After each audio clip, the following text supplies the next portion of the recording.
Hello everyone. In this video, we're going to show you how we can draw Fibonacci retracement on Tradingview, step by step, even if we're completely new to trading.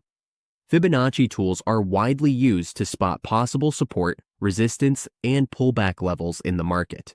So once we know how to draw them correctly, they become very useful for our trading decisions. Let's get started and walk through the process together. First, we open any chart in Tradingview.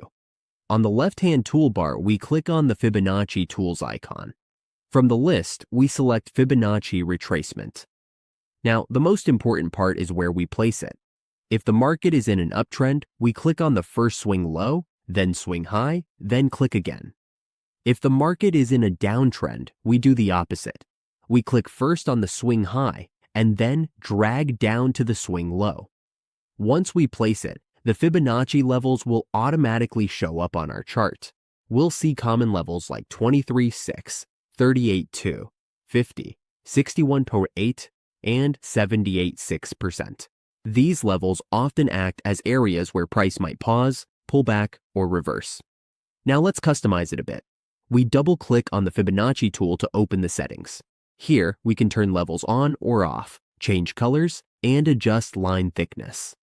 As beginners, we usually focus on the 38.2%, 50%, and 61.8% levels, since these are the ones that tend to be the most useful and commonly watched by traders.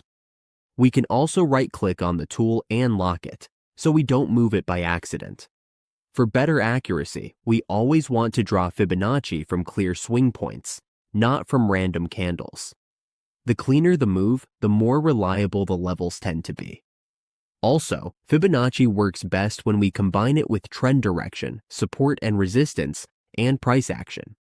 It's not meant to be used alone, so we want to remember that. Some common mistakes we want to avoid are drawing Fibonacci in the wrong direction, forcing it onto sideways markets, or expecting price to react at every single level. To recap, we select Fibonacci retracement, draw from swing low to high in an uptrend, or high to low in a downtrend, and then customize the levels for clarity. Once we practice this a few times, drawing Fibonacci on Tradingview becomes second nature. So as we keep practicing, we'll get more comfortable and confident using this tool for our trading. It might seem a bit tricky at first, but the more we use it, the easier it gets. We can take our time, try drawing Fibonacci on different charts, and see how the price reacts at these levels. Over time, we'll start to notice patterns and gain more confidence.